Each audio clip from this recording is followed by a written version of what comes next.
Eco-design is an umbrella term that incorporates several sub-strategies companies can use to improve the environmental performance of their products. Eco-design takes a product-centric view and focuses on reducing and eliminating environmental and human health-related impacts as well as resource depletion. Many products can become more eco-efficient through smarter design, for example, by reducing the amount of materials needed in production or the consumption of energy in use. There are numerous reasons why businesses may engage with eco-design. One is to comply with present or upcoming regulations. Another is to save costs by being able to use recycled materials. Businesses might also attract customers willing to pay premium prices for green products. Building on the idea of eco-design, the product's entire life cycle must also be examined in the design phase when designing for circularity. To help ensure the reuse of products and their parts, products should be designed to align with the value propositions of circular business models.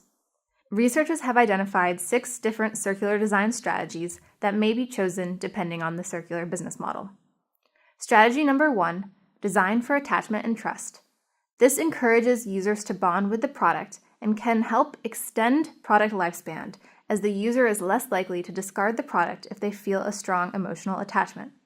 If you are like me, you probably have some things you've held onto from your childhood because of sentimental reasons. Number 2, design for durability.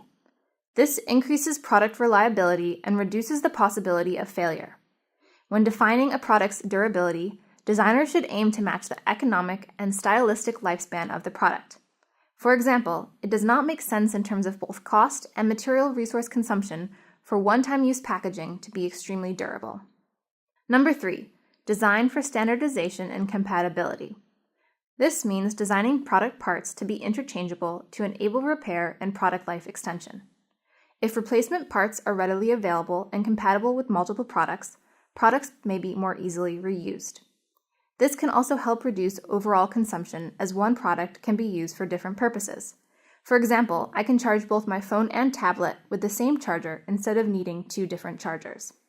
Number 4, design for maintenance and repair. This aims to extend product lifetimes by increasing the ease of product maintenance. Repair is often laborious, and in countries with high labor taxes, it can be relatively more expensive to repair a product instead of just buying a new one. Reducing the number of components or simplifying how parts are joined, for example by avoiding the use of adhesives, can help companies decrease repair time and cost. And it can also enable you, the user, to more easily repair your things yourself. But this can be a challenge if repair manuals and spare parts are unavailable. Number 5, design for adaptability and upgradability. This allows for future product modification. Functional updates can allow a product's function to change over time, such as a child's high chair that can be turned into a dining room chair as the child ages. Technical updates like updating a computer to a new operating system allow products to adapt to technological change. But the speed of technological development sometimes limits upgradability possibilities. And lastly, number 6, design for ease of disassembly and reassembly. This often goes hand in hand with design for ease of maintenance and repair. By designing products and parts so that they can be taken apart and reassembled, this strategy not only enhances repairability and reusability of products and components, but also makes the products easier to recycle. In addition to these 6 strategies, 2 other strategies are often discussed in parallel with circular design and sustainable materials management: design for recycling and design for dematerialization.